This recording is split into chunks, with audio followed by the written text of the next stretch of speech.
on a tobacco plantation where silence was expected and questions were dangerous, a black boy named Samuel Carter learned to observe more than he spoke.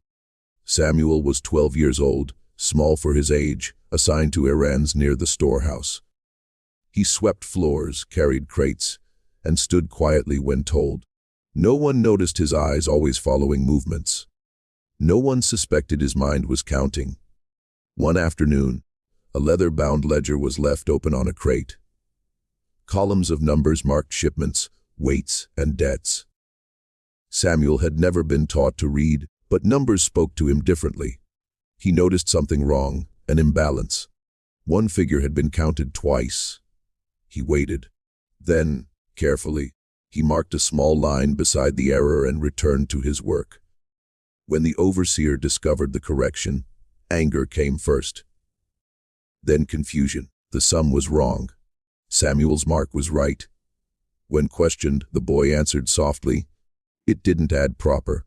A word spread. Weeks later, a visiting doctor arrived, polite, curious, carrying notebooks. Samuel was tested quietly, sums written and spoken, patterns shown and hidden, numbers recalled forward and backward. Samuel never rushed.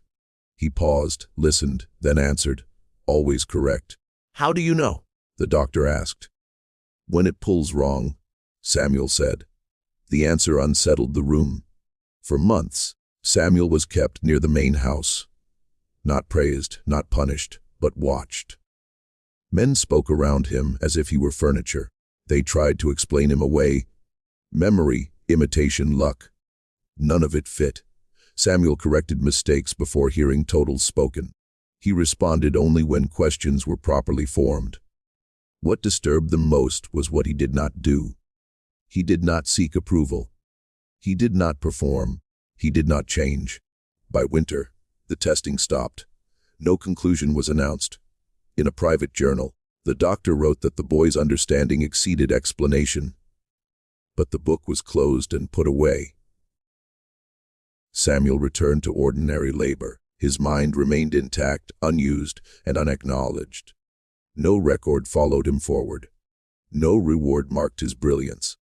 Yet memory does not always live on paper. It lived in Samuel's patience, in his silence, in the way he carried knowledge without display.